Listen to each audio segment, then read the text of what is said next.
ಸ್ನೇಹಿತರೆ, ನಾನಿವತ್ತು ನಿಮಗೆ ಎಕ್ಸ್ಪ್ಲೇನ್ ಮಾಡ್ತಿರೋದು ಇತ್ತೀಚೆಗೆ ತಾನೇ ಬಿಡುಗಡೆಯಾಗಿರುವ ಮುದಲ್ ಪಕ್ಕಂ ಎಂಬ ತಮಿಳು ಭಾಷೆಯ one of the best mystery ಹಾಗೂ ಕ್ರೈಮ್ ಥ್ರಿಲ್ಲರ್ ಚಿತ್ರ. ಈ ಮೂವಿಯ ಕಾನ್ಸೆಪ್ಟ್ ಏನಂದ್ರೆ, ಚೆನ್ನೈ ಸಿಟಿಯಲ್ಲಿ ಒಬ್ಬ serial psycho killer back to back ತನ್ನ ವಿಕ್ಟಿಮ್ ಗಳನ್ನ ಕೊಲೆ ಮಾಡ್ತಿರ್ತಾನೆ. ಕೊಲೆ ಮಾಡಿದ ನಂತರ ಡೆಡ್ ಬಾಡಿಗಳ ಮುಖಕ್ಕೆ ಒಂದು ಮಾಸ್ಕ್ ಅನ್ನ ಹಾಕಿ ಬಾಡಿಗಳನ್ನ ಸಿಟಿಯ ಔಟ್ಸ್ಕರ್ಟ್ ನಲ್ಲಿ ಎಸೆದು ಹೋಗ್ತಿರ್ತಾನೆ. ಮತ್ತೊಂದು ಕಡೆ ಚಿತ್ರದ ಹೀರೋ ಪ್ರಭಾಕರ್ನ ತಂದೆ ತುಂಬಾನೇ ಫೇಮಸ್ ರೈಟರ್ ಆಗಿದ್ದು ಸಾವಿರಾರು ಕ್ರೈಮ್ ನಾವೆಲ್ ಗಳನ್ನ ಬರೆದಿರ್ತಾರೆ. ತನ್ನ ತಂದೆ ಬರೀತಿದ್ದ ಕ್ರೈಮ್ ಸ್ಟೋರಿಗಳನ್ನ ಓದ್ತಿದ್ದ ಪ್ರಭಾಕರ್ಗೆ ಡಿಟೆಕ್ಟಿವ್ ನಾಲೆಜ್ ಜಾಸ್ತಿ ಇರುತ್ತೆ. ತನ್ನ ತಂದೆ ಸತ್ತ ನಂತರ ಅವರ ಬಗ್ಗೆ ಒಂದು ಆರ್ಟಿಕಲ್ ಅನ್ನ ಪಬ್ಲಿಷ್ ಮಾಡಿಸೋದಕ್ಕೆ ಅಂತ ಪ್ರಭಾಕರ್ ಸಿಟಿಗೆ ಬಂದಿರ್ತಾನೆ. ಆಗ ಸಿಟಿಯಲ್ಲಿ ನಡೀತಿರುವ ಬ್ಯಾಕ್ ಟು ಬ್ಯಾಕ್ ಸೀರಿಯಲ್ ಕೊಲೆಗಳನ್ನ ನೋಡಿ ಒಬ್ಬ ಪೊಲೀಸ್ ಇನ್ಸ್ಪೆಕ್ಟರ್ಗೆ ಸಹಾಯ ಮಾಡೋದಕ್ಕೆ ಶುರು ಮಾಡ್ತಾನೆ. ಸೊ ಚಿತ್ರದಲ್ಲಿ ಮುಂದೇನಾಯ್ತು? ಅಷ್ಟಕ್ಕೂ ಆ ಸೀರಿಯಲ್ ಕಿಲ್ಲರ್ ಯಾರು, ಆತ ಯಾಕೆ ಈ ರೀತಿ ಕೊಲೆಗಳನ್ನ ಮಾಡ್ತಿದ್ದಾನೆ? ಪ್ರಭಾಕರ್ ಹಾಗೂ ಪೊಲೀಸರು ಸೇರಿ ಆ ಕಿಲ್ಲರ್ ನನ್ನ ಕಂಡುಹಿಡಿಯೋದಕ್ಕೆ ಸಾಧ್ಯವಾಯ್ತಾ ಇಲ್ವಾ? ಹಾಗೂ ಚಿತ್ರದಲ್ಲಿ ಕಿಲ್ಲರ್ ಸಿಕ್ಕ ನಂತರ ಎಲ್ಲ ಕೇಸ್ಗಳು ಸಾಲ್ವ್ ಆಯ್ತು ಅನ್ನೋಷ್ಟರಲ್ಲೇ ರಿವೀಲ್ ಆಗುವ back to back shocking twist ಗಳಾದ್ರೂ ಏನೆಂಬುದನ್ನ ಈ ವಿಡಿಯೋದಲ್ಲಿ ನೋಡ್ತಾ ಹೋಗೋಣ. ಚಿತ್ರದ ಮೊದಲ ಸೀನ್ನಲ್ಲಿ ಸಿಟಿಯ ಔಟ್ಸ್ಕರ್ಟ್ ನಲ್ಲಿರುವ ಒಂದು ಕೆರೆಯ ಬಳಿ ಡೆಡ್ ಬಾಡಿ ಬಿದ್ದಿದೆ ಅಂತ ಪೊಲೀಸರಿಗೆ ಇನ್ಫಾರ್ಮೇಶನ್ ಬರುತ್ತೆ. ತಕ್ಷಣ ಸಬ್ ಇನ್ಸ್ಪೆಕ್ಟರ್ ವೇದ ತನ್ನ ಟೀಮ್ ಅನ್ನ ಕರೆದುಕೊಂಡು ಸ್ಪಾಟ್ಗೆ ಹೋಗ್ತಾಳೆ. ನೋಡಿದ್ರೆ ಕಿಲ್ಲರ್ ಒಬ್ಬ ಹುಡುಗನನ್ನ ಕೊಲೆ ಮಾಡಿ ಒಂದು ಮೂಟೆಯಲ್ಲಿ ಕಟ್ಟಿ ಎಸೆದು ಹೋಗಿರ್ತಾನೆ. ತಕ್ಷಣ ಆ ಮೂಟೆಯನ್ನ ಓಪನ್ ಮಾಡಿ ನೋಡಿದ್ರೆ ಕಿಲ್ಲರ್ ಆ ಹುಡುಗನನ್ನ ಕೊಲೆ ಮಾಡಿ ಅವನ ಮುಖಕ್ಕೆ ಒಂದು ಮಾಸ್ಕ್ ಅನ್ನ ಹಾಕಿ ಹೋಗಿರ್ತಾನೆ. ಸುತ್ತಮುತ್ತ ಏನಾದ್ರೂ ಎವಿಡೆನ್ಸ್ ಗಳು ಸಿಗುತ್ತಾ ಅಂತ ಚೆಕ್ ಮಾಡ್ತಿದ್ದಾಗ ಒಂದು ದೊಡ್ಡ ಕಲ್ಲು ರಕ್ತಸಿಕ್ತವಾಗಿ ಬಿದ್ದಿರೋದನ್ನ ನೋಡ್ತೀವಿ. ಕಿಲ್ಲರ್ ಅದೇ ಕಲ್ಲನ್ನ ಯೂಸ್ ಮಾಡಿ ಆ ಹುಡುಗನನ್ನ ಕೊಲೆ ಮಾಡಿದ್ದಾನೆ ಅಂತ ವೇದಾಗೆ ಅರ್ಥ ಆಗುತ್ತೆ. ಮತ್ತೇನಾದ್ರೂ ಸಿಗುತ್ತಾ ಅಂತ ಚೆಕ್ ಮಾಡ್ತಿದ್ದಾಗ ಡಾಕ್ಟರ್ಸ್ ಗಳಿಗೆ ಒಂದು ಬಂಗಾರದ ಉಂಗುರ ಸಿಗುತ್ತೆ. ಹಾಗೂ ಇಲ್ಲಿಗೆ ಈ ಸೀನ್ ಕಟ್ ಆಗುತ್ತೆ. ನಂತರದ ಸೀನ್ ನಲ್ಲಿ ಹಳ್ಳಿಯಲ್ಲಿ ವಾಸ ಮಾಡ್ತಿರುವ ಚಿತ್ರದ ಹೀರೋ ಪ್ರಭಾಕರ್ ಹಾಗೂ ಅವನ ತಾಯಿಯನ್ನ ನೋಡ್ತೀವಿ. ಪ್ರಭಾಕರ್ನನ್ನ ಮೀಟ್ ಮಾಡಿ ಮಾತಾಡೋದಕ್ಕೆ ಅಂತ ಸಿಟಿಯಿಂದ ಒಂದು ಪ್ರೆಸ್ ನವರು ಬಂದಿರ್ತಾರೆ. ಅಷ್ಟಕ್ಕೂ ವಿಷಯವೇನೆಂದ್ರೆ, ಈ ಪ್ರಭಾಕರ್ನ ತಂದೆ ಜೀವನ್ ಕುಮಾರ್ ಒಬ್ಬರು ಫೇಮಸ್ ಕತೆಗಾರ. ಅವರು ಬದುಕಿದ್ದಾಗ ಸಾವಿರಾರು ಕ್ರೈಮ್ ಸ್ಟೋರೀಸ್ ಗಳನ್ನ ಬರೆದಿದ್ದು ಅವೆಲ್ಲ ತುಂಬಾನೇ ಫೇಮಸ್ ಆಗಿರುತ್ತವೆ. ಈಗ ಪ್ರೆಸೆಂಟ್ ನಲ್ಲಿ ಈ ಪ್ರೆಸ್ ನವರು ತಮ್ಮ ಪೇಪರ್ ಗಳಲ್ಲಿ ಜೀವನ್ ಕುಮಾರ್ ಬಗ್ಗೆ ಆರ್ಟಿಕಲ್ಸ್ ಗಳನ್ನ ಬರೆಯೋದಕ್ಕೆ ಅಂತ ಪ್ರಭಾಕರ್ನನ್ನ ಹುಡುಕಿಕೊಂಡು ಬಂದಿರ್ತಾರೆ. ಚೆನ್ನೈಗೆ ಬಂದು ನಿಮ್ಮ ತಂದೆ ಬಗ್ಗೆ ಎಲ್ಲ ಡೀಟೇಲ್ಸ್ ಗಳನ್ನ ಹೇಳಿದ್ರೆ 20,000 ರೂಪಾಯಿ ಕೊಡ್ತೀವಿ ಅಂತ ಹೇಳ್ತಾರೆ. ಈಗ ಪ್ರಭಾಕರ್ ಹಾಗೂ ಅವನ ತಾಯಿಗೆ ತುಂಬಾನೇ ದುಡ್ಡಿನ ಅವಶ್ಯಕತೆ ಇದ್ದ ಕಾರಣ ಸರಿ ಅಂತ ಒಪ್ಪಿಕೊಳ್ತಾರೆ. ಇಲ್ಲಿಗೆ ಸೀನ್ ಕಟ್ಟಾಗಿ ಮರುದಿನ ಬೆಳಿಗ್ಗೆ ಪ್ರಭಾಕರ್ ಚೆನ್ನೈಗೆ ಹೋಗಿ ಆ ಪ್ರೆಸ್ ನ ಚೀಫ್ ಎಡಿಟರ್ ಆಗಿರುವ ಚಿತ್ರದ ಹೀರೋಯಿನ್ ಮಾಲಿನಿಯನ್ನ ಮೀಟ್ ಮಾಡ್ತಾನೆ. ಮಾಲಿನಿ ತನ್ನ ಬಗ್ಗೆ ಪರಿಚಯ ಮಾಡಿಕೊಂಡು ಪ್ರಭಾಕರ್ನನ್ನ ಕರೆದುಕೊಂಡು ಆಫೀಸ್ಗೆ ಬರ್ತಾಳೆ. ಸ್ನೇಹಿತರೆ, ಇಲ್ಲಿ ಮಾಲಿನಿ ಹಾಗೂ ಅವಳ ಟೀಮ್ ನ ಪ್ಲಾನ್ ಏನಾಗಿರುತ್ತೆ ಅಂದ್ರೆ, ಪ್ರಭಾಕರ್ ಹೇಳುವ ಡೀಟೇಲ್ಸ್ ಗಳನ್ನ ಕಲೆಕ್ಟ್ ಮಾಡಿಕೊಂಡು ಅವನ ತಂದೆಯ ಲೈಫ್ ಸ್ಟೋರಿಯನ್ನ ಒಟ್ಟು 10 ಎಪಿಸೋಡ್ ಗಳಲ್ಲಿ ಪಬ್ಲಿಷ್ ಮಾಡಬೇಕು ಅಂತ ಅಂದುಕೊಂಡಿರ್ತಾರೆ. ಮತ್ತೊಂದು ಕಡೆ ಸೀರಿಯಲ್ ಕಿಲ್ಲರ್ ಮತ್ತೊಬ್ಬ ಹುಡುಗನನ್ನ ಕಿಡ್ನಾಪ್ ಮಾಡಿಕೊಂಡು ಒಂದು ಫ್ಯಾಕ್ಟರಿಗೆ ಹೋಗ್ತಾನೆ. ಆ ಹುಡುಗ ಅಳುತ್ತಾ, ದಯವಿಟ್ಟು ನನ್ನನ್ನ ಬಿಟ್ಟು ಬಿಡು, ನನ್ಗೆ ಏನು ಕೂಡ ಮಾಡ್ಬೇಡ ಅಂತ ಬೇಡಿಕೊಳ್ತಾನೆ. ಆದ್ರೆ ಆ ಕಿಲ್ಲರ್ ವಿಚಿತ್ರವಾಗಿ ನಗುತ್ತಾ ತುಂಬಾನೇ ಭೀಕರವಾಗಿ ಆ ಹುಡುಗನಿಗೆ ಹೊಡೆದು ಸಾಯಿಸಿ ಬಿಡುತ್ತಾನೆ. ಮರುದಿನ ಬೆಳಿಗ್ಗೆ ಪೊಲೀಸರಿಗೆ ಈ ವಿಷಯ ಗೊತ್ತಾಗಿ ತಕ್ಷಣ ಸ್ಪಾಟ್ಗೆ ಬಂದು ನೋಡಿದ್ರೆ ಚಿತ್ರದ ಮೊದಲ ಸೀನ್ ನಲ್ಲಿ ಯಾವ ಪ್ಯಾಟರ್ನ್ ನಲ್ಲಿ ಕೊಲೆಯಾಗಿತ್ತೋ ಸೇಮ್ ಅದೇ ಪ್ಯಾಟರ್ನ್ ನಲ್ಲೇ ಕೊಲೆಯಾಗಿರುತ್ತೆ. ಹಾಗೂ ಆ ಕಿಲ್ಲರ್ ಕೊಲೆ ಮಾಡಿದ ನಂತರ ಈ ಹುಡುಗನ ಮುಖಕ್ಕೂ ಕೂಡ ಮಾಸ್ಕ್ ಅನ್ನ ಹಾಕಿ ಹೋಗಿರ್ತಾನೆ. ಈಗ ಬ್ಯಾಕ್ ಟು ಬ್ಯಾಕ್ ಒಂದೇ ಪ್ಯಾಟರ್ನ್ ನಲ್ಲಿ ಇಬ್ಬರು ಹುಡುಗರ ಕೊಲೆಯಾಗಿದೆ ಅಂತ ಈ ನ್ಯೂಸ್ ಎಲ್ಲ ಕಡೆ ವೈರಲ್ ಆಗುತ್ತೆ. ಮತ್ತೊಂದು ಕಡೆ ಮಾಲಿನಿ ವರ್ಕ್ ಅನ್ನ ಸ್ಟಾರ್ಟ್ ಮಾಡೋದಕ್ಕೆ ಅಂತ ಪ್ರಭಾಕರ್ನನ್ನ ಕರೆದುಕೊಂಡು ಒಂದು ಆಟೋದಲ್ಲಿ ಆಫೀಸ್ಗೆ ಹೋಗ್ತಿರ್ತಾಳೆ.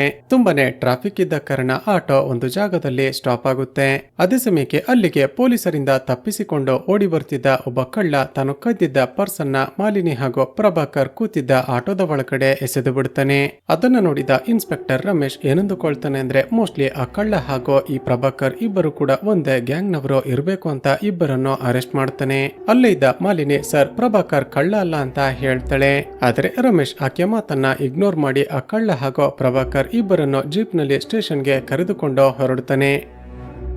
ದಾರಿಯಲ್ಲಿ ಬರ್ತಿರುವಾಗ ಒಬ್ಬ ವ್ಯಕ್ತಿ ಕುಡಿದು ಒಂದು ಕಂಬಕ್ಕೆ ಗುದ್ದಿ ಆಕ್ಸಿಡೆಂಟ್ ಆಗಿ ಸತ್ತು ಹೋಗಿರುವ ರೀತಿ ಬಿದ್ದಿರ್ತಾನೆ. ತಕ್ಷಣ ರಮೇಶ್ ಹಾಗೂ ಅವನ ಟೀಮ್ ನವರು ಗಾಡಿಯನ್ನ ಸ್ಟಾಪ್ ಮಾಡಿ ಆ ವ್ಯಕ್ತಿಯನ್ನ ಚೆಕ್ ಮಾಡಿದಾಗ ಆತ ಕುಡಿದಿದ್ದಾನೆ ಅಂತ ಗೊತ್ತಾಗುತ್ತೆ. ಆದ್ರೆ ಆ ವ್ಯಕ್ತಿಯನ್ನ ನೋಡ್ತಿದ್ದ ಹಾಗೇನೆ ಪ್ರಭಾಕರ್, ಸರ್ ಇದೊಂದು ಆಕ್ಸಿಡೆಂಟ್ ಅಲ್ಲ, ಪಕ್ಕ ಪ್ಲಾನ್ ಮಾಡಿ ಮಾಡಿರುವ ಕೊಲೆ ಅಂತ ಹೇಳ್ತಾನೆ. ಅದನ್ನ ಕೇಳಿದ ರಮೇಶ್, ಅದೇಗೆ ಅಷ್ಟೊಂದು ಕಾನ್ಫಿಡೆಂಟ್ ಆಗಿ ಹೇಳ್ತಿದ್ಯಾ ಅಂತ ವಿಚಾರಿಸ್ತಾನೆ. ಸರ್, ಯೂಶಲಿ ಗಾಡಿ ಓಡಿಸ್ತಿರುವಾಗ ಆಕ್ಸಿಡೆಂಟ್ ಆದ್ರೆ ಗಾಡಿಯನ್ನ ಓಡಿಸ್ತಿರುವ ಆ ವ್ಯಕ್ತಿ ಮುಂದಕ್ಕೆ ಹೋಗಿ ಬೀಳ್ತಾನೆ ಹೊರತು ಹಿಂದಕ್ಕೆ ಬಂದು ಬೀಳೋದಿಲ್ಲ. ಅದು ಅಲ್ಲದೆ ಈ ವ್ಯಕ್ತಿ ಓಡಿಸ್ತಿರುವ ಗಾಡಿಗೆ ಒಂಚೂರು ಕೂಡ ಡ್ಯಾಮೇಜ್ ಆಗಿಲ್ಲ.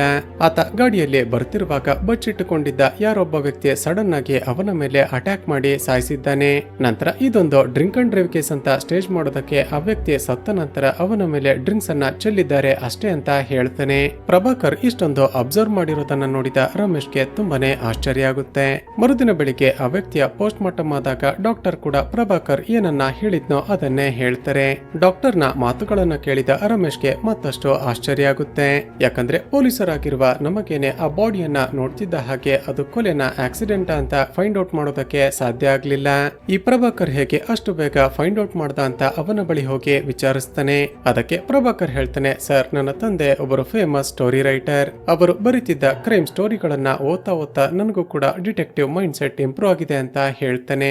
ಅದಕ್ಕೆ ರಮೇಶ್ ಏನ್ ಹೇಳ್ತಾನೆ ಅಂದ್ರೆ, ಸರಿ, ಇದೊಂದು ಕೊಲೆ ಅಂತ ನೀನೇ ಪತ್ತೆ ಮಾಡಿದ್ಯಾ. ಈಗ ಈ ಕೊಲೆಯನ್ನ ಮಾಡಿರುವ ಆ ಕೊಲೆಗಾರ ಯಾರು ಅಂತ ಪತ್ತೆ ಮಾಡೋದಕ್ಕೂ ನೀನೇ ಸಹಾಯ ಮಾಡ್ಬೇಕು ಅಂತ ರಿಕ್ವೆಸ್ಟ್ ಮಾಡ್ತಾನೆ.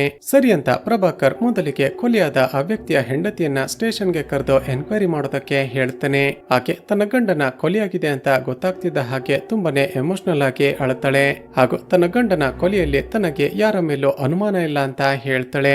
ಆಕೆಯ ಮಾತುಗಳನ್ನ ಕೇಳಿದ ನಂತರ ಪ್ರಭಾಕರ್ ಕೊಲೆಯಾದ ಆ ವ್ಯಕ್ತಿಯ 4 ಜನ ಫ್ರೆಂಡ್ಸ್ ಗಳನ್ನ ಕರೆಸ್ತಾನೆ. ಕಾನ್ಸ್ಟೇಬಲ್ ಗೆ ಹೇಳಿ ಟೀ ತರಿಸಿ ಆ 4 ಜನಕ್ಕೂ ಟೀ ಅನ್ನ ಕೊಡ್ತಾನೆ. ರಮೇಶ್ ಎನ್ಕ್ವೈರಿ ಮಾಡಿದಾಗ ಆ 4 ಜನಗಳಲ್ಲಿ ಯಾರ ಮೇಲೂ ಕೂಡ ಅನುಮಾನನೇ ಬರೋದಿಲ್ಲ. ಆದ್ರೆ ಆ 4 ಜನ ಅಲ್ಲಿಂದ ಹೋಗ್ತಿದ್ದ ಹಾಗೇನೆ ಪ್ರಭಾಕರ್ ಫಾರೆನ್ಸಿಕ್ ಟೀಮ್ ಅನ್ನ ಕರೆದುಕೊಂಡು ಕೊಲೆಯಾಗಿದ್ದ ಆ ವ್ಯಕ್ತಿಯ ಮನೆಗೆ ಹೋಗ್ತಾನೆ. ಸ್ನೇಹಿತರೆ, ಈಗ ಗೊತ್ತಾಗೋದೇನಂದ್ರೆ ಪ್ರಭಾಕರ್ ಕೊಲೆಯಾಗಿದ್ದ ಆ ವ್ಯಕ್ತಿಯ 4 ಜನ ಫ್ರೆಂಡ್ಸ್ ಗಳಿಗೆ ಟೀ ಅನ್ನ ತರಿಸಿ ಕೊಟ್ಟಿದ್ದ ಅಲ್ವಾ. ಬೇಕಂತಲೇ ಅವರಿಗೆ ಗಾಜಿನ ಗ್ಲಾಸ್ ನಲ್ಲಿ ಟೀ ಅನ್ನ ಕೊಡಿಸಿರ್ತಾನೆ. ಹೀಗಾಗಿ ಆ 4 ಫಿಂಗರ್ ಪ್ರಿಂಟ್ಸ್ ಗಳು ಆ ಗಾಜಿನ ಗ್ಲಾಸ್ ನ ಮೇಲೆ ಮೂಡಿರುತ್ತವೆ. ಈಗ ಆ ಮನೆಯನ್ನ ತರುವಾಗೆ ಚೆಕ್ ಮಾಡೋದಕ್ಕೆ ಹೇಳಿ ಮನೆಯಲ್ಲಿ ಸಿಗುವ ಯಾರ ಫಿಂಗರ್ ಪ್ರಿಂಟ್ ಗಳು ಗಾಜಿನ ಗ್ಲಾಸ್ ನಲ್ಲಿ ಮೂಡಿರುವ ಆ ಫಿಂಗರ್ ಪ್ರಿಂಟ್ ಗೆ ಮ್ಯಾಚ್ ಆಗುತ್ತೋ ಅಂತ ಚೆಕ್ ಮಾಡಿಸ್ತಾನೆ. ಚೆಕ್ ಮಾಡಿದಾಗ ಸ್ಟೇಷನ್ ಗೆ ಬಂದಿದ್ದ 4ರಲ್ಲಿ ಪ್ರಸಾದ್ ಎಂಬ ಒಬ್ಬ ವ್ಯಕ್ತಿಯ ಫಿಂಗರ್ ಪ್ರಿಂಟ್ ಗಳು ಮ್ಯಾಚ್ ಆಗುತ್ತವೆ. ಈಗ ತಾನಾಗಿ ತಾನೆ ಆ ಪ್ರಸಾದ್ ಈ ಕೊಲೆಯನ್ನ ಮಾಡಿದ್ದೀನಿ ಅಂತ ಒಪ್ಪಿಕೊಳ್ಳೋ ಹಾಗೆ ಮಾಡೋದಕ್ಕೆ ರಮೇಶ್ ಹಾಗೂ ಪ್ರಭಾಕರ್ ಒಂದು ಪ್ಲಾನ್ ಮಾಡ್ತಾರೆ. ತಕ್ಷಣ ಪ್ರಸಾದ್ ನನ್ನ ಸ್ಟೇಷನ್ ಗೆ ಕರೆಸಿ ಅವನ ಮುಖಕ್ಕೆ ಗಾಯವಾದಾಗ ರಕ್ತ ಸುರಿತಿರುವ ರೀತಿ ಮೇಕಪ್ ಮಾಡಿಸ್ತಾರೆ. ನಂತರ ಅವನಿಗೆ ಏನು ಮಾತನಾಡದೆ ಸುಮ್ಮನೆ ಕೂರೋದಕ್ಕೆ ಹೇಳಿ ಕೊಲೆಯಾದ ಆ ವ್ಯಕ್ತಿಯ ಹೆಂಡತಿಯನ್ನ ಸ್ಟೇಷನ್ ಗೆ ಕರೆಸ್ತಾರೆ. ಆಕೆ ಅವನ ಮುಖವನ್ನ ನೋಡ್ತಿದ್ದ ಹಾಗೆ ಪೊಲೀಸರು ಪ್ರಸಾದ್ಗೆ ಸರಿಯಾಗಿ ಹೊಡೆದಿದ್ದಾರೆ ಅಂತ ಹೆದರಿಕೊಂಡು ಅಳೋದಕ್ಕೆ ಶುರು ಮಾಡ್ತಾಳೆ. ಆಗ ರಮೇಶ್ ಹೇಳ್ತಾನೆ, ನೋಡ್ದಲ್ಲ, ಆ ಪ್ರಸಾದ್ಗೆ ಸರಿಯಾಗಿ ಹೊಡೆದು ಎನ್ಕ್ವೈರಿ ಮಾಡಿದಾಗ ಎಲ್ಲವನ್ನೂ ಒಪ್ಪಿಕೊಂಡ. ನೀನು ಕೂಡ ಏನ್ ನಡೀತು ಅಂತ ನೀನಾಗೆ ಒಪ್ಕೊಂಡ್ರೆ ನಿನ್ಗೇನೆ ಒಳ್ಳೇದು ಅಂತ ಹೆದರಿಸ್ತಾನೆ. ಹೆದರಿಕೊಂಡ ಆ ಮಹಿಳೆ ನಿಜವಾಗಿಯೂ ನಡೆದದ್ದೇನೋ ಅಂತ ಹೇಳೋದಕ್ಕೆ ಶುರು ಮಾಡ್ತಾಳೆ. ಸ್ನೇಹಿತರೆ, ಈ ಲೇಡಿ ಕೊಲೆ ಮಾಡಿರುವ ಆ ಪ್ರಸಾದ್ನ ಜೊತೆ ಕಳೆದ 2 ವರ್ಷಗಳಿಂದ ಇಲ್ಲಿಗಲ್ ಅಫೇರ್ ನಲ್ಲಿ ಇರ್ತಾಳೆ. ಒಂದು ದಿನ ಈ ವಿಷಯ ಈಕೆ ಗಂಡನಿಗೆ ಗೊತ್ತಾಗಿ ಫೋನ್ ಮಾಡಿ ತುಂಬಾನೇ ಜಗಳ ಮಾಡಿರ್ತಾನೆ. ಈ ವಿಷಯ ಹೊರಗಡೆ ಬಂದ್ರೆ ನಮ್ಮ ಮರ್ಯಾದೆ ಹಾಳಾಗಿ ಹೋಗುತ್ತೆ ಅಂತ ಇಬ್ಬರು ಸೇರಿ ಅವನನ್ನ ಕೊಲೆ ಮಾಡಿರ್ತಾರೆ. ಅಂದ್ರೆ ಪ್ರಸಾದ್ ರಸ್ತೆಯಲ್ಲಿ ಆತ ಬರ್ತಿರುವಾಗ ಅವನನ್ನ ಹೊಡೆದು ಕೊಲೆ ಮಾಡಿ ನಂತರ ಡ್ರಿಂಕ್ಸ್ ಮಾಡಿ ಗಾಡಿಯನ್ನ ಓಡಿಸ್ತಿರುವಾಗ ಆಕ್ಸಿಡೆಂಟ್ ಆಗಿ ಸತ್ತಿದ್ದಾನೆ ಅಂತ ಸ್ಟೇಜ್ ಮಾಡೋದಕ್ಕೆ ಟ್ರೈ ಮಾಡಿರ್ತಾನೆ. ಈಗ ಇಷ್ಟು ಈಸಿಯಾಗಿ ಈ ಕೇಸನ್ನ ಸಾಲ್ವ್ ಮಾಡಿದ್ದಕ್ಕೆ ರಮೇಶ್ ಪ್ರಭಾಕರ್ಗೆ ತುಂಬಾನೇ ಥ್ಯಾಂಕ್ಸ್ ಹೇಳ್ತಾನೆ. ಕೇಸ್ನ ಇನ್ವೆಸ್ಟಿಗೇಷನ್ ಮಾಡ್ತಾ ಇಬ್ಬರು ಫ್ರೆಂಡ್ಸ್ ಆಗಿದ್ದ ಕಾರಣ ರಮೇಶ್ ಪ್ರಭಾಕರ್ನನ್ನ ತನ್ನ ಮನೆಗೆ ಕರೆದುಕೊಂಡು ಹೋಗ್ತಾನೆ. ರಮೇಶ್ಗೆ ಡಿಗ್ರಿ ಓದ್ತಿದ್ದ ನಂದಿನಿ ಎಂಬ ಒಬ್ಬಳು ಮಗಳಿರ್ತಾಳೆ. ಆ ದಿನ ನಂದಿನಿಯ ಬರ್ತ್ಡೇ ಇದ್ದ ಕಾರಣ ಎಲ್ಲರೂ ಸೇರಿ ಕೇಕ್ ಕಟ್ ಮಾಡಿಸಿ ಎಂಜಾಯ್ ಮಾಡ್ತಾರೆ. ಮತ್ತೊಂದು ಕಡೆ ಪ್ರಭಾಕರ್ನ ತಂದೆಯ ಬಗ್ಗೆ ಪ್ರತಿ ವಾರ ಒಂದೊಂದು ಎಪಿಸೋಡ್ ಪಬ್ಲಿಷ್ ಆಗೋದಕ್ಕೆ ಶುರುವಾಗುತ್ತೆ. ಎಲ್ಲರೂ ಆ ಎಪಿಸೋಡ್ ಅನ್ನ ತುಂಬಾನೇ ಇಷ್ಟಪಟ್ಟು ನೋಡ್ತಿರ್ತಾರೆ. ಇದರಿಂದಾಗಿ ಮಾಲಿನ್ಯ ಚಾನಲ್ಗೆ ಒಳ್ಳೆ TRP ಬಂದು ಆಕೆ ಕೂಡ ತುಂಬಾನೇ ಖುಷಿ ಆಗ್ತಾಳೆ. ಇಲ್ಲಿಗೆ ಸೀನ್ ಕಟ್ಟಾಗಿ 2 ದಿನಗಳ ನಂತರ ಸಿಟಿಯಿಂದ ಔಟ್ಸ್ಕರ್ಟ್ ನಲ್ಲಿರುವ ಒಂದು ಹಳೆಯ ಬಿಲ್ಡಿಂಗ್ ಬಳಿ ಮತ್ತೊಬ್ಬಳು ಹುಡುಗಿಯ ಡೆಡ್ ಬಾಡಿ ಬಿದ್ದಿದೆ ಅಂತ ಇನ್ಫಾರ್ಮೇಶನ್ ಬರುತ್ತೆ. ಈಗ ಆ ಜಾಗ ರಮೇಶ್ನ ಅಂಡರ್ ನಲ್ಲಿ ಬರ್ತಿದ್ದ ಕಾರಣ ತಕ್ಷಣ ತನ್ನ ಟೀಮ್ ಅನ್ನ ಕರೆದುಕೊಂಡು ಹೋಗಿ ಚೆಕ್ ಮಾಡ್ತಾನೆ. ಕಿಲ್ಲರ್ ಆ ಹುಡುಗಿಯನ್ನ ತುಂಬಾನೇ ಬ್ರೂಟಲ್ ಆಗಿ ಕೊಲೆ ಮಾಡಿರ್ತಾನೆ. ಆ ಹುಡುಗಿಯ ಮುಖ ಕೂಡ ನೋಡೋದಕ್ಕೆ ಗುರುತು ಸಿಗದ ಹಾಗೆ ಅಟ್ಯಾಕ್ ಮಾಡಿರ್ತಾನೆ. ಹಾಗೂ ಈ ಹುಡುಗಿಯ ಕೊಲೆ ಕೂಡ ಈ ಹಿಂದೆ ನಡೆದಿದ್ದ 2 ಕೊಲೆಗಳ ಸೇಮ್ ಪ್ಯಾಟರ್ನ್ ಅಲ್ಲೇ ಕೊಲೆಯಾಗಿರುತ್ತೆ. ಈಗ ಆ ಸೀರಿಯಲ್ ಕಿಲ್ಲರ್ ಯಾರು ಅಂತ ಪತ್ತೆ ಮಾಡೋದಕ್ಕೆ ರಮೇಶ್ ಹಾಗೂ ಪ್ರಭಾಕರ್ ಇನ್ವೆಸ್ಟಿಗೇಷನ್ ಸ್ಟಾರ್ಟ್ ಮಾಡ್ತಾರೆ. ಮೊದಲಿಗೆ ಆ ಹುಡುಗಿ ಯಾರು ಅಂತ ಪತ್ತೆ ಮಾಡೋದಕ್ಕೆ ಬಾಡಿಯನ್ನ ಚೆಕ್ ಮಾಡಿದಾಗ ಪಾಕೆಟ್ ನಲ್ಲಿ ಒಂದು ಟಿಶ್ಯೂ ಪೇಪರ್ ಸಿಗುತ್ತೆ. ಅದನ್ನ ಓಪನ್ ಮಾಡಿ ನೋಡಿದಾಗ ಒಂದು ರೆಸ್ಟೋರೆಂಟ್ ನ ಹೆಸರು ಬರ್ದಿರುತ್ತೆ. ತಕ್ಷಣ ರೆಸ್ಟೋರೆಂಟ್ ಗೆ ಹೋಗಿ ಸಿಸಿಟಿವಿ ಕ್ಯಾಮೆರಾದ ಫುಟೇಜ್ ಅನ್ನ ಚೆಕ್ ಮಾಡಿದಾಗ ಆ ಹುಡುಗಿ ಯಾರು ಅಂತ ಗೊತ್ತಾಗುತ್ತೆ. ತಕ್ಷಣ ಆ ಹುಡುಗಿಯ ಅಡ್ರೆಸ್ ಅನ್ನ ಫೈಂಡ್ ಔಟ್ ಮಾಡಿ ಮನೆಗೆ ಹೋಗಿ ಆ ಹುಡುಗಿಯ ತಾಯಿಗೆ ಇನ್ಫಾರ್ಮ್ ಮಾಡ್ತಾರೆ. ತನ್ನ ಮಗಳ ಕೊಲೆಯಾಗಿದೆ ಅಂತ ಗೊತ್ತಾಗ್ತಿದ್ದ ಹಾಗೆ ಆ ಮಹಿಳೆ ತುಂಬಾನೇ ಜೋರಾಗಿ ಅಳೋದಕ್ಕೆ ಶುರು ಮಾಡ್ತಾರೆ. ಸ್ನೇಹಿತರೆ, ಈಗ ಗೊತ್ತಾಗೋದೇನಂದ್ರೆ ಕೊಲೆಯಾದ ಆ ಹುಡುಗಿ ಹೆಸರು ಪ್ರೀತಿ. ಆಕೆ ಒಂದು ಮೀಡಿಯಾ ಚಾನೆಲ್ ನಲ್ಲಿ ಕೆಲಸ ಮಾಡ್ತಿರ್ತಾಳೆ. ತಕ್ಷಣ ಪ್ರೀತಿ ಕೆಲಸ ಮಾಡ್ತಿದ್ದ ಚಾನೆಲ್ ನ MD ಬಳಿ ಹೋಗಿ ವಿಚಾರಿಸಿದಾಗ ಆತ ಹೇಳೋದೇನಂದ್ರೆ, ಸರ್, ನಮ್ಮ ಚಾನೆಲ್ ನಲ್ಲಿ ರಿಪೋರ್ಟರ್ ಆಗಿ ಕೆಲಸ ಮಾಡ್ತಿದ್ದ ಪ್ರೀತಿ ಯಾರಿಗೋ ಹೆದರಿಕೊಳ್ಳದೆ ತುಂಬಾನೇ ಧೈರ್ಯವಾಗಿ ಕೆಲಸ ಮಾಡ್ತಿದ್ಲು. ಖಂಡಿತ ಪ್ರೀತಿಯನ್ನ ಕಂಡ್ರೆ ಕೆಲವು ಜನಗಳಿಗೆ ಆಗ್ತಿರ್ಲಿಲ್ಲ. ಆದ್ರೆ ಆಕೆಯನ್ನ ಇಷ್ಟೊಂದು ಭೀಕರವಾಗಿ ಕೊಲೆ ಮಾಡುವಷ್ಟು ದ್ವೇಷ ಯಾರಿಗಿತ್ತೋ ಗೊತ್ತಾಗ್ತಿಲ್ಲ ಸರ್ ಅಂತ ಹೇಳ್ತಾನೆ. ಈಗ ಇನ್ಸ್ಪೆಕ್ಟರ್ ರಮೇಶ್ ನ ಸ್ಟೇಷನ್ ಲಿಮಿಟ್ ನಲ್ಲಿ ಮತ್ತೊಂದು ಸೇಮ್ ಪ್ಯಾಟರ್ನ್ ನಲ್ಲೇ ಕೊಲೆಯಾಗಿದೆ ಅಂತ ಗೊತ್ತಾಗ್ತಿದ್ದ ಹಾಗೆ ಸಬ್ ಇನ್ಸ್ಪೆಕ್ಟರ್ ವೇದ ಸ್ಟೇಷನ್ಗೆ ಬರ್ತಾಳೆ. ಈಗ ವೇದ ಹೇಳೋದನಂದ್ರೆ, ಸರ್, ಈಗ ಆ ಹುಡುಗಿಯ ಕೊಲೆ ಯಾವ ಪ್ಯಾಟರ್ನ್ ನಲ್ಲಿ ನಡೆದಿದೆಯೋ ಸೇಮ್ ಅದೇ ಪ್ಯಾಟರ್ನ್ ನಲ್ಲಿ ಈ ಹಿಂದೆ ನನ್ನ ಸ್ಟೇಷನ್ ಲಿಮಿಟ್ ನಲ್ಲಿ ಇಬ್ಬರು ಹುಡುಗರ ಕೊಲೆಯಾಗಿತ್ತು. ಆ ಕಿಲ್ಲರ್ ತುಂಬಾನೇ ಕ್ಲೆವರ್ ಆಗಿ ಕೊಲೆ ಮಾಡಿದ ನಂತರ ಯಾವುದೇ ಎವಿಡೆನ್ಸ್ ಗಳು ಸಿಗದ ಹಾಗೆ ಎಲ್ಲವನ್ನು ಕ್ಲಿಯರ್ ಮಾಡಿ ಹೋಗಿದ್ದ. ಆದ್ರೆ ಮೊದಲಿಗೆ ಕೊಲೆಯಾಗಿದ್ದ ಹುಡುಗನ ಡೆಡ್ ಬಾಡಿಯನ್ನ ಚೆಕ್ ಮಾಡ್ತಿದ್ದಾಗ ಪಕ್ಕದಲ್ಲಿ ಒಂದು ಬಂಗಾರದ ಉಂಗುರ ಸಿಕ್ಕಿತ್ತು. ಆ ಉಂಗುರದ ಮೇಲೆ ಅಂಗಡಿಯ ಹೆಸರಿದ್ದ ಕಾರಣ ತಕ್ಷಣ ಅಲ್ಲಿಗೆ ಹೋಗಿ ವಿಚಾರಿಸಿದಾಗ ಅದನ್ನ ಮೋತಿಲಾಲ್ ಎಂಬ ಒಬ್ಬ ವ್ಯಕ್ತಿ ಪರ್ಚೇಸ್ ಮಾಡಿದ್ದ ಅಂತ ಗೊತ್ತಾಯ್ತು. ಆ ಮೋತಿಲಾಲ್ ಸೀರಿಯಲ್ ಕಿಲ್ಲರ್ ಆಗಿರ್ಬೋದು. ತಕ್ಷಣ ಅವನನ್ನ ಫೈಂಡ್ ಔಟ್ ಮಾಡಿ ಎನ್ಕ್ವೈರಿ ಮಾಡಿದ್ರೆ ಏನಾದ್ರೂ ಇನ್ಫಾರ್ಮೇಶನ್ ಗೊತ್ತಾಗುತ್ತೆ ಅಂತ ಹೇಳ್ತಾಳೆ. ಪೊಲೀಸರು ಈ ರೀತಿ ಡಿಸ್ಕಷನ್ ಮಾಡ್ತಿದ್ರೆ ಸ್ಟೇಷನ್ ನ ಹೊರಗಡೆ ದಾಸ್ ಎಂಬ ಒಬ್ಬ ಅನುಮಾನಾಸ್ಪದ ವ್ಯಕ್ತಿ ಓಡಾಡ್ತಿರೋದನ್ನ ನೋಡ್ತೀವಿ. ಇದಾದ ನಂತರ ಪೊಲೀಸರು ಆ ಮೋತಿಲಾಲ್ ನ ಮನೆಯ ಅಡ್ರೆಸ್ ಅನ್ನ ಫೈಂಡ್ ಔಟ್ ಮಾಡಿ ಅಲ್ಲಿಗೆ ಹೋಗಿ ಅವನಿಗೆ ಸರಿಯಾಗಿ ಹೊಡೆದು ಎನ್ಕ್ವೈರಿ ಮಾಡ್ತಾರೆ. ಆತ ಹೇಳೋದನಂದ್ರೆ, ಮೇಡಮ್, ನಾನು ಈ ಕೊಲೆಗಳನ್ನ ಮಾಡಿಲ್ಲ. ಕೆಲವು ದಿನಗಳ ಹಿಂದೆ ನಾನು ಮಾರ್ಕೆಟ್ಗೆ ಹೋದಾಗ ನನ್ನ ಕಾರನ್ನ ಯಾರೋ ಕಳ್ಳತನ ಮಾಡಿದ್ರು. ಆ ಕಾರ್ನ ಗ್ಲೋ ಬಾಕ್ಸ್ ನ ಒಳಗಡೆ ನಾನು ಬಂಗಾರದ ಉಂಗುರವನ್ನ ಕೂಡ ಇಟ್ಟಿದ್ದೆ. ಹಾಗಾದ್ರೆ ಆ ಕಿಲ್ಲರ್ ಮೋತಿಲಾಲ್ ನ ಕಾರನ್ನ ಕದ್ದು ಅದನ್ನ ಕೊಲೆ ಮಾಡೋದಕ್ಕೆ ಯೂಸ್ ಮಾಡ್ತಿದ್ದಾನೆ ಅಂತ ಗೊತ್ತಾಗುತ್ತೆ. ಹಾಗೂ ಪೊಲೀಸರನ್ನ ಡೈವರ್ಟ್ ಮಾಡೋದಕ್ಕೆ ಅಂತಾನೆ ಕಾರ್ನ ಒಳಗಡೆ ಇದ್ದ ಉಂಗುರವನ್ನ ಡೆಡ್ ಬಾಡಿಯ ಪಕ್ಕದಲ್ಲಿ ಎಸೆದಿದ್ದ ಅಂತ ಕನ್ಫರ್ಮ್ ಆಗುತ್ತೆ. ಕಿಲ್ಲರ್ ಆ ಮೂವರನ್ನು ಒಂದೇ ಪ್ಯಾಟರ್ನ್ ನಲ್ಲಿ ಕೊಲೆ ಮಾಡಿದ್ದಾನೆ ಅಂದ್ರೆ ಖಂಡಿತ ಆ ಮೂವರಿಗೂ ಏನಾದ್ರೂ ಕಾಮನ್ ಆಗಿ ಕನೆಕ್ಷನ್ ಇದ್ದೇ ಇರುತ್ತೆ. ಮೊದಲಿಗೆ ಆ ಮೂವರಿಗೂ ಇರುವ ಲಿಂಕ್ ಆದ್ರೂ ಏನು ಅಂತ ಪತ್ತೆ ಮಾಡಿದ್ರೆ ಆ ಸೀರಿಯಲ್ ಕಿಲ್ಲರ್ ನನ್ನ ಕಂಡುಹಿಡಿಯೋದಕ್ಕೆ ಈಸಿ ಆಗುತ್ತೆ ಅಂತ ಪ್ರಭಾಕರ್ ಹೇಳ್ತಾನೆ. ಇಲ್ಲಿಗೆ ಸೀನ್ ಕಟ್ಟಾಗಿ ನಂತರದ ಸೀನ್ ನಲ್ಲಿ ಚಿತ್ರದ ಶುರುವಿನಿಂದ ಎಲ್ಲರೂ ಹುಡುಕ್ತಿರುವ ಆ ಸೀರಿಯಲ್ ಸೈಕೋ ಕಿಲ್ಲರ್ ದಾಸ್ ನನ್ನ ನೋಡ್ತೀವಿ. ಈ ದಾಸ್ ತನ್ನ ಮುಖಕ್ಕೆ ಆಗಿರುವ ಒಂದು ಪರ್ಮನೆಂಟ್ ಗಾಯವನ್ನ ನೋಡಿ ಒಂದು ಫ್ಲಾಶ್ ಬ್ಯಾಕ್ ಅನ್ನ ನೆನಪಿಸಿಕೊಳ್ತಾನೆ. ಸ್ನೇಹಿತರೆ, ಒಂದು ರೀತಿ ಸೈಕೋಪಾತ್ ಆಗಿದ್ದ ಈ ದಾಸ್ ಗಾಯತ್ರಿ ಎಂಬ ಒಬ್ಬಳು ಶ್ರೀಮಂತ ಹುಡುಗಿಯನ್ನ ಪ್ರೀತಿ ಮಾಡ್ತಿರ್ತಾನೆ. ಹೀಗೆ ಪ್ರೀತಿ ಮಾಡ್ತಿದ್ರು ಕೂಡ ಈ ದಾಸ್ ಹುಡುಗಿಯರ ವಿಚಾರದಲ್ಲಿ ಸ್ವಲ್ಪ ವುಮೆನೈಸರ್ ಕ್ಯಾರೆಕ್ಟರ್ ನ ವ್ಯಕ್ತಿ ಅಂತ ಗೊತ್ತಾಗುತ್ತೆ. ಗಾಯತ್ರಿ ತನ್ನ ಜೊತೆ ಇದ್ರೂ ಕೂಡ ಆಕೆಗೆ ಗೊತ್ತಾಗದ ಹಾಗೆ ಬೇರೆ ಬೇರೆ ಹುಡುಗಿಯರ ಜೊತೆ ಇಂಟಿಮೇಟ್ ಆಗ್ತಿರ್ತಾನೆ. ಇಲ್ಲಿಗೆ ಸೀನ್ ಕಟ್ಟಾಗಿ ಚಿತ್ರದ ಕತೆ ಈಗ ಮತ್ತೆ ಪ್ರೆಸೆಂಟ್ ಗೆ ಬರುತ್ತೆ. ಪ್ರಭಾಕರ್ ಹಾಗೂ ರಮೇಶ್ ಇನ್ವೆಸ್ಟಿಗೇಷನ್ ಮಾಡ್ತಾ ಎಲ್ಲಿಗೆ ಹೋದ್ರೂ ಕೂಡ ಈ ದಾಸ್ ಅವರನ್ನೇ ಫಾಲೋ ಮಾಡೋದಕ್ಕೆ ಶುರು ಮಾಡ್ತಾನೆ. ಈ ಕಡೆ ರಮೇಶ್ ಹಾಗೂ ಪ್ರಭಾಕರ್ ಕೊಲೆಯಾಗಿರುವ ಆ ಮೂವರಿಗೂ ಏನಾದ್ರೂ ಲಿಂಕ್ ಇತ್ತ ಅಂತ ಚೆಕ್ ಮಾಡ್ತಿದ್ರಲ್ವಾ. ಆ ಮೂವರು ಕೂಡ ಕೊಲೆಯಾಗೋದಕ್ಕೂ ಮುಂಚೆ ಒಂದು ಸ್ಟೇಡಿಯಂಗೆ ಹೋಗಿದ್ರು ಅಂತ ಗೊತ್ತಾಗುತ್ತೆ. ತಕ್ಷಣ ಪ್ರೀತಿ ಕೆಲಸ ಮಾಡ್ತಿದ್ದ ಆಫೀಸ್ಗೆ ಕಾಲ್ ಮಾಡಿ MD ಯನ್ನ ವಿಚಾರಿಸಿದಾಗ ಒಂದು ವಿಷಯ ಗೊತ್ತಾಗುತ್ತೆ. ಅದೇನಂದ್ರೆ, ಕೆಲವು ದಿನಗಳ ಹಿಂದೆ ಒಂದು ಕಾಲೇಜ್ ನ ಫಂಕ್ಷನ್ ಇದ್ದ ಕಾರಣ ಪ್ರೀತಿ ಕವರೇಜ್ ಮಾಡೋದಕ್ಕೆ ಅಂತ ಆ ಸ್ಟೇಡಿಯಂಗೆ ಹೋಗಿರ್ತಾಳೆ. ಕೊಲೆಯಾಗಿರುವ ಪ್ರೀತಿ ಒಬ್ಬಳು ರಿಪೋರ್ಟರ್ ಆಗಿದ್ರೆ ಆ ಹುಡುಗರು ಸ್ಟೂಡೆಂಟ್ಗಳು. ಇವರಿಗಿರುವ ಕಾಮನ್ ಕನೆಕ್ಷನ್ ಆದ್ರೂ ಏನು ಅಂತ ತಕ್ಷಣ ಆ ಇಬ್ಬರು ಹುಡುಗರ ಮನೆಗೆ ಹೋಗಿ ಎನ್ಕ್ವೈರಿ ಮಾಡ್ತಾರೆ. ನಂತರ ಸ್ಟೇಡಿಯಂಗೆ ಹೋಗಿ ವಿಚಾರಿಸಿದಾಗ ಆತ ಹೇಳೋದೇನಂದ್ರೆ, ಸರ್, ಆ ದಿನ ಕಾಲೇಜ್ ನ ಫುಟ್ಬಾಲ್ ಟೂರ್ನಿಮೆಂಟ್ ಅನ್ನ ಅರೇಂಜ್ ಮಾಡಿದ್ರು. ಆ ಟೂರ್ನಿಮೆಂಟ್ ಅನ್ನ ನೋಡೋದಕ್ಕೆ ಸುಮಾರು 3,000 ಸ್ಟೂಡೆಂಟ್ ಗಳು ಬಂದಿದ್ರು. ಆದ್ರೆ ಎಲ್ಲವೂ ಚೆನ್ನಾಗಿ ನಡೀತಿದೆ ಅನ್ನುವಾಗ ಒಂದೇ ಒಂದು ಘಟನೆ ನಡೀತು ಅಂತ ಒಂದು ಫ್ಲಾಶ್ ಬ್ಯಾಕ್ ಹೇಳೋದಕ್ಕೆ ಶುರು ಮಾಡ್ತಾನೆ. ಸ್ನೇಹಿತರೆ, ಆ ಟೂರ್ನಿಮೆಂಟ್ ಗೆ ಬೇರೆ ಕಾಲೇಜಿನಿಂದ ಪ್ರಿಯಾ ಎಂಬ ಒಬ್ಬಳು ಹುಡುಗಿ ಬಂದಿರ್ತಾಳೆ. ಆಕೆ ಡ್ರೆಸ್ ಚೇಂಜ್ ಮಾಡೋದಕ್ಕೆ ಅಂತ ಬಿಲ್ಡಿಂಗ್ ನ ಒಳಗಡೆ ಹೋಗ್ತಿದ್ದಾಗ ಆಕೆಯನ್ನ ಫಾಲೋ ಮಾಡ್ತಾ ಆ ಸೈಕೋ ಕಿಲ್ಲರ್ ದಾಸ್ ಕೂಡ ಹೋಗಿರ್ತಾನೆ. ಆತ ಒಳಗಡೆ ಹೋಗಿ ಇನ್ನೇನು ಅತ್ಯಾಚಾರ ಮಾಡ್ತಾನೆ ಅನ್ನೋಷ್ಟರಲ್ಲೇ ಪ್ರಿಯಾ ಜೋರಾಗಿ ಕೂಗ್ತಾ ಹೊರಗಡೆ ಓಡಿ ಬರ್ತಾಳೆ. ಆಗ ಅಲ್ಲೇ ಇದ್ದ ಕಾಲೇಜ್ ನ ಹುಡುಗರು ಆ ದಾಸ್ ನನ್ನ ಹಿಡಿದು ಸರಿಯಾಗಿ ಹೊಡೆದಿರ್ತಾರೆ. ಅದೇ ಸಮಯಕ್ಕೆ ಪ್ರೀತಿ ಕವರೇಜ್ ಮಾಡೋದಕ್ಕೆ ಅಂತ ಅಲ್ಲಿಗೆ ಬಂದಿರ್ತಾಳಲ್ವಾ. ಆಕೆಗೆ ಈ ವಿಷಯ ಗೊತ್ತಾಗ್ತಿದ್ದ ಹಾಗೆ ಎಲ್ಲರ ಮುಂದೆ ದಾಸ್ಗೆ ತನ್ನ ಚಪ್ಪಲಿಯಿಂದ ಹೊಡೆದಿರ್ತಾಳೆ. ಹೀಗೆ ಅಲ್ಲಿದ್ದ ಎಲ್ಲರೂ ಹೊಡೆದಿದ್ದ ಕಾರಣ ದಾಸ್ನ ಮುಖ ಒಂದು ರೀತಿ ಡ್ಯಾಮೇಜ್ ಆಗುತ್ತೆ. ನಂತರ ಈತ ಪ್ರೀತಿ ಮಾಡ್ತಿದ್ದ ಗಾಯತ್ರಿಗೂ ಈ ವಿಷಯ ಗೊತ್ತಾಗ್ತಿದ್ದ ಹಾಗೆ ಇವನ ಜೊತೆ ಬ್ರೇಕಪ್ ಮಾಡಿಕೊಳ್ತಾಳೆ. ಗಾಯತ್ರಿ ಬ್ರೇಕಪ್ ಅಂತ ಹೇಳ್ತಿದ್ದ ಹಾಗೆ ಈ ದಾಸ್ ಹುಚ್ಚನ ರೀತಿ ಕೂಗಾಡ್ತಾ ಆಕೆಯನ್ನ ಸಾಯಿಸಿ ಬಿಡ್ತಾನೆ. ಹಾಗಾದ್ರೆ ದಾಸ್ ಆ ದಿನ ತನಗೆ ಸ್ಟೇಡಿಯಂ ನಲ್ಲಿ ಯಾರ್ಯಾರು ಹೊಡೆದಿದ್ರೋ ಅವರನ್ನ ಟಾರ್ಗೆಟ್ ಮಾಡಿ ಕೊಲೆ ಮಾಡ್ತಿದ್ದಾನೆ ಅಂತ ಅರ್ಥ ಆಗುತ್ತೆ. ಮತ್ತೊಂದು ಕಡೆ ಶಾಕಿಂಗ್ಲಿ ರಮೇಶ್ನ ಮಗಳು ಕಾಲೇಜ್ನಲ್ಲಿ ಓದ್ತಿರ್ತಾಳಲ್ವಾ. ಆಕೆಗೆ ಇದ್ದಕ್ಕಿದ್ದ ಹಾಗೆ ಏನಾಯ್ತೋ ಗೊತ್ತಿಲ್ಲ, ಬಿಲ್ಡಿಂಗ್ ನ ಮೇಲಿನಿಂದ ಕೆಳಗಡೆ ಹಾರಿ ಸತ್ತು ಹೋಗ್ತಾಳೆ. ತಕ್ಷಣ ಅಲ್ಲಿದ್ದ ಎಲ್ಲರೂ ನಂದಿನಿಗೆ ಏನಾಯ್ತು ಅಂತ ಚೆಕ್ ಮಾಡ್ತಿದ್ರೆ ದಾಸ್ ಅಲ್ಲಿಂದ ಪಾಸ್ ಆಗ್ತಿರೋದನ್ನ ನೋಡ್ತೀವಿ. ತನ್ನ ಮಗಳು ಕಾಲೇಜ್ನಲ್ಲಿ ಸತ್ತೋದ್ಲು ಅಂತ ಗೊತ್ತಾಗ್ತಿದ್ದ ಹಾಗೆ ತಕ್ಷಣ ಬಂದ ರಮೇಶ್ ತುಂಬಾನೇ ಎಮೋಷನಲ್ ಆಗಿ ಅಳೋದಕ್ಕೆ ಶುರು ಮಾಡ್ತಾನೆ. ಈಗ ಪ್ರಭಾಕರ್ಗೆ ಒಂದು ಅನುಮಾನ ಬಂದು, ಸರ್ ಆ ದಿನ ನಿಮ್ಮ ಮಗಳು ನಂದಿನಿ ಕೂಡ ಆ ಸ್ಟೇಡಿಯಂಗೆ ಹೋಗಿದ್ಲ ಅಂತ ವಿಚಾರಿಸ್ತಾನೆ. ಆದ್ರೆ ವಿಚಾರಿಸಿದಾಗ ನಂದಿನಿ ಆ ಸ್ಟೇಡಿಯಂಗೆ ಹೋಗಿರ್ಲಿಲ್ಲ ಅಂತ ಕನ್ಫರ್ಮ್ ಆಗುತ್ತೆ. ಈಗ ತನ್ನ ಮಗಳನ್ನ ಕಳೆದುಕೊಂಡು ದುಃಖದಲ್ಲಿದ್ದ ರಮೇಶ್ಗೆ ಈ ಕೇಸ್ನ ಮೇಲೆ ಸರಿಯಾಗಿ ಫೋಕಸ್ ಮಾಡೋದಕ್ಕೆ ಸಾಧ್ಯವಾಗ್ತಿರೋದಿಲ್ಲ. ಆದರೂ ಕೂಡ ಆ ಕಿಲ್ಲರ್ನ ಹೇಗಾದ್ರೂ ಮಾಡಿ ಕಂಡುಹಿಡಿಬೇಕು ಅಂತ ಪ್ರಭಾಕರ್ನ ಜೊತೆ ಸೇರಿ ಮತ್ತೆ ಇನ್ವೆಸ್ಟಿಗೇಷನ್ ಮಾಡೋದಕ್ಕೆ ಶುರು ಮಾಡ್ತಾನೆ. ಬೇಕಂತಲೇ ಆ ಸೈಕೋ ಕಿಲ್ಲರ್ ದಾಸ್ಗೆ ಟ್ರಿಗರ್ ಮಾಡೋದಕ್ಕೆ ಒಂದು ಪ್ಲಾನ್ ಮಾಡ್ತಾರೆ. ಆ ದಿನ ಸ್ಟೇಡಿಯಂಗೆ ಹೋಗಿದ್ದ ಹುಡುಗರಲ್ಲಿ ಅರುಣ್ ಎಂಬ ಒಬ್ಬ ಹುಡುಗನನ್ನ ಫೇಮಸ್ ಆಗುವ ಹಾಗೆ ಮಾಡ್ತಾರೆ. ಆ ನ್ಯೂಸ್ ನೋಡಿದ ಸೈಕೋ ಕಿಲ್ಲರ್ ದಾಸ್ನ ಈಗೋ ಹರ್ಟ್ ಆಗಿ ಆ ಹುಡುಗನನ್ನ ಕೊಲೆ ಮಾಡಬೇಕು ಅಂತ ಪ್ಲಾನ್ ಮಾಡೋದಕ್ಕೆ ಶುರು ಮಾಡ್ತಾನೆ. ಈಗ ರಮೇಶ್ ಹಾಗೂ ಪ್ರಭಾಕರ್ ಆ ಹುಡುಗನಿಗೆ ಗೊತ್ತಾಗದ ಹಾಗೆ ಅವನನ್ನ ಫಾಲೋ ಮಾಡೋದಕ್ಕೆ ಶುರು ಮಾಡ್ತಾರೆ.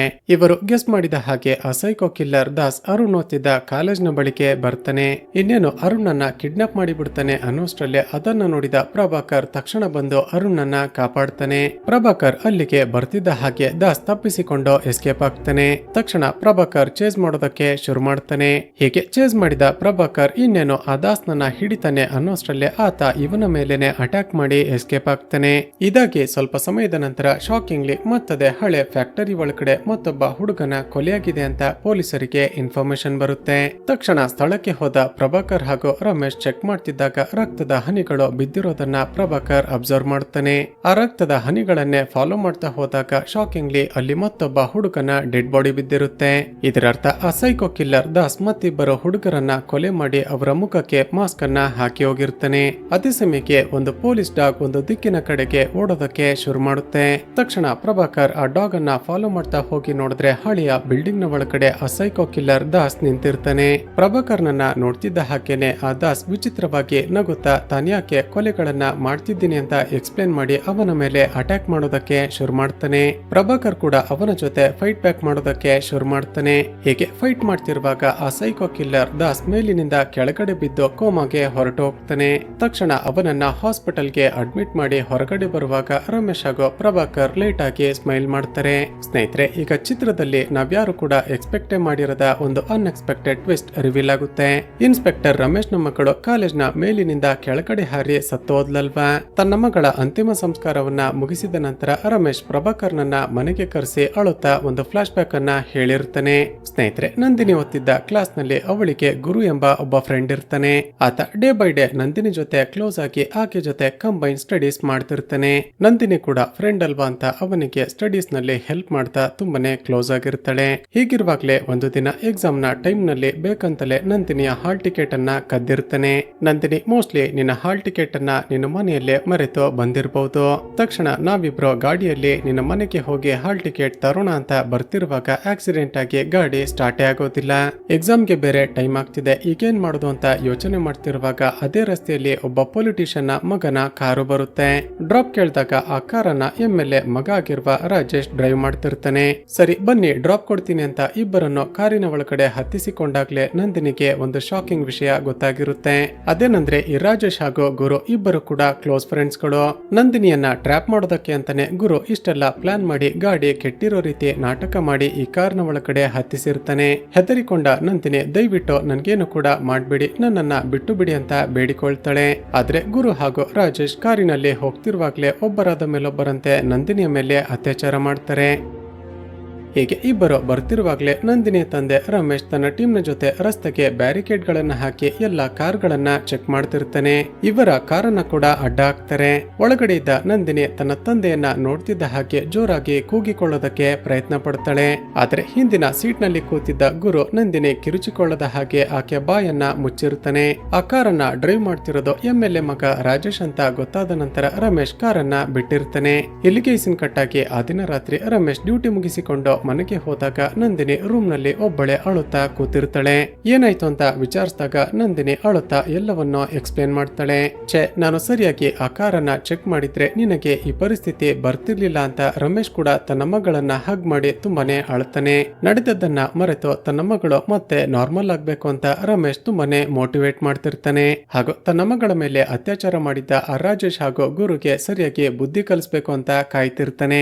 ಮತ್ತೊಂದು ಕಡೆ ಆ ಗುರು ಅಷ್ಟಕ್ಕೆ ಸುಮ್ಮನಾಗದೆ ಮತ್ತೆ ನಂದಿನಿಗೆ ಕಾಲ್ ಮಾಡಿ ಬ್ಲಾಕ್ ಮೇಲ್ ಮಾಡೋದಕ್ಕೆ ಶುರು ಮಾಡ್ತಾನೆ. ತಕ್ಷಣ ನಾವು ಹೇಳುವ ಜಾಗಕ್ಕೆ ಬರ್ಲಿಲ್ಲ ಅಂದ್ರೆ ನಾವು ರೆಕಾರ್ಡ್ ಮಾಡಿಕೊಂಡಿರುವ ನಿನ್ನ ವಿಡಿಯೋವನ್ನ ಎಲ್ಲ ಕಡೆ ವೈರಲ್ ಮಾಡಿ ಬಿಡ್ತೀವಿ ಅಂತ ಹೆದರಿಸ್ತಾರೆ.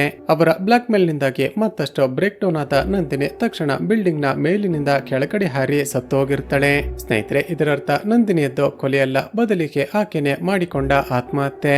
ರಮೇಶ್ ನ ಮಾತುಗಳನ್ನ ಕೇಳಿದ ಪ್ರಭಾಕರ್ಗೆ ತುಂಬಾನೇ ಶಾಕ್ ಆಗಿರುತ್ತೆ. ಈಗ ಪ್ರಭಾಕರ್ ಆ ಗುರು ಹಾಗೂ ರಾಜೇಶ್ ಎಂಬ ಆ ಇಬ್ಬರು ಹುಡುಗರ ಮೇಲೆ ಸೇಡನ್ನ ತೀರಿಸಿಕೊಳ್ಳೋದಕ್ಕೆ ಒಂದು ಪ್ಲಾನ್ ಮಾಡ್ತಾನೆ. ಅದೇ ಸಮಯಕ್ಕೆ ಸಿಟಿಯಲ್ಲಿ ಆ psycho killer Das back to back ಕೊಲೆಗಳನ್ನ ಮಾಡ್ತಿದ್ದ ಅಲ್ವಾ ಸರ್. ಮೊದಲಿಗೆ ಆ ಸೀರಿಯಲ್ ಕಿಲ್ಲರ್ ನನ್ನ ಹಿಡಿಯೋಣ, ನಂತರ ರಾಜೇಶ್ ಹಾಗೂ ಗುರುನನ್ನ ಕೊಲೆ ಮಾಡಿ ಅವರಿಬ್ಬರನ್ನ ಕೊಲೆ ಮಾಡಿದ್ದು ಆ ಸೀರಿಯಲ್ ಕಿಲ್ಲರ್ ಅಂತ ಪ್ರೊಜೆಕ್ಟ್ ಮಾಡೋಣ. ನಂತರ ಈ ವಿಷಯ ಹೊರಗಡೆ ಬರದ ಹಾಗೆ ಆ ಸೈಕೋ ಕಿಲ್ಲರ್ ನನ್ನ ಕೂಡ ಕೊಲೆ ಮಾಡೋಣ ಅಂತ ಹೇಳ್ತಾನೆ. ಸೊ ಪ್ಲಾನ್ ಪ್ರಕಾರ ರಮೇಶ್ ಹಾಗೂ ಪ್ರಭಾಕರ್ ಆ ರಾಜೇಶ್ ಹಾಗೂ ಗುರುನನ್ನ ಕಿಡ್ನಾಪ್ ಮಾಡ್ತಾರೆ. ಇವರಿಬ್ಬರು ತನ್ನ ಮಗಳು ನಂದಿನಿಗೆ ಮಾಡಿದ್ದನ್ನ ನೆನೆಸಿಕೊಂಡ ರಮೇಶ್ ತಾನೇ ತನ್ನ ಕೈಯಾರ ತುಂಬಾನೇ ಭೀಕರವಾಗಿ ಹೊಡೆದು ಅವರಿಬ್ಬರನ್ನ ಸಾಯಿಸಿ ಬಿಡುತ್ತಾನೆ. ನಂತರ ಸೀರಿಯಲ್ ಕಿಲ್ಲರ್ ಯಾವ ಪ್ಯಾಟರ್ನ್ ನಲ್ಲಿ ಕೊಲೆ ಮಾಡ್ತಿದ್ದಾನೋ ಸೇಮ್ ಅದೇ ಪ್ಯಾಟರ್ನ್ ನಲ್ಲಿ ಅವರ ಡೆಡ್ ಬಾಡಿಗಳನ್ನ ಇಡ್ತಾರೆ. ಹಾಗೂ ಇವರಿಬ್ಬರನ್ನ ಕೊಲೆ ಮಾಡೋದಕ್ಕೂ ಮುಂಚೆನೆ ಆ ಸೀರಿಯಲ್ ಕಿಲ್ಲರ್ ದಾಸ್ನನ್ನ ಅರೆಸ್ಟ್ ಮಾಡಿ ಯಾರಿಗೂ ಗೊತ್ತಾಗದ ಹಾಗೆ ಒಂದು ಜಾಗದಲ್ಲಿ ಬಚ್ಚಿಟ್ಟಿರ್ತಾರೆ. ನಂತರ ಪ್ರಭಾಕರ್ ಬೇಕಂತಲೇ ಆ ಸೈಕೋ ಕಿಲ್ಲರ್ ದಾಸ್ನನ್ನ ಕೂಡಿಟ್ಟಿರುವ ಆ ಜಾಗಕ್ಕೆ ಬಂದು ಅವನ ಜೊತೆ ಫೈಟ್ ಮಾಡಿ ಮೇಲಿನಿಂದ ಕೆಳಗಡೆ ತಳ್ಳಿರ್ತಾನೆ. ಚಿತ್ರದ ಎಂಡ್ಸಿನಲ್ಲಿ ಹಾಸ್ಪಿಟಲ್ ನಲ್ಲಿ ಕೋಮಾದಲ್ಲಿದ್ದ ಆ ದಾಸ್ ಕೂಡ ಸತ್ತೋಗಿರ್ತಾನೆ. ಆ ಮೂಲಕ ಗುರು ಹಾಗೂ ರಾಜೇಶ್ ನನ್ನ ಕೂಡ ಆ ಸೈಕೋ ಕಿಲ್ಲರ್ ದಾಸೆ ಕೊಲೆ ಮಾಡಿದ್ದಾನೆ ಅಂತ ಈ ಕೇಸನ್ನ ಕ್ಲೋಸ್ ಮಾಡ್ತಾರೆ. ಚಿತ್ರದ ಎಂಡ್ಸಿನಲ್ಲಿ ಪೊಲೀಸ್ ಡಿಪಾರ್ಟ್ಮೆಂಟ್ ನವರು ರಮೇಶ್ ಹಾಗೂ ಪ್ರಭಾಕರ್ಗೆ ಸನ್ಮಾನ ಮಾಡ್ತಾರೆ. ಹಾಗೂ ಇಲ್ಲಿಗೆ ಈ ಚಿತ್ರ ಮುಕ್ತಾಯವಾಗುತ್ತೆ. ಸ್ನೇಹಿತರೆ, ಚಿತ್ರದ ಕತೆ ಇಷ್ಟವಾಗಿದ್ರೆ ಈ ವಿಡಿಯೋಗೆ ಒಂದು ಲೈಕ್ ಮಾಡಿ ಶೇರ್ ಮಾಡೋದನ್ನ ಮರೆಯಬೇಡಿ. ಇದೇ ರೀತಿಯ ವಿಡಿಯೋಸ್ಗಾಗಿ ಈ ಚಾನಲ್ ಅನ್ನ ಸಬ್ಸ್ಕ್ರೈಬ್ ಮಾಡಿಕೊಂಡು ಪಕ್ಕದಲ್ಲೇ ಇರುವ ಬೆಲ್ ಐಕಾನ್ ಅನ್ನ ಪ್ರೆಸ್ ಮಾಡಿ.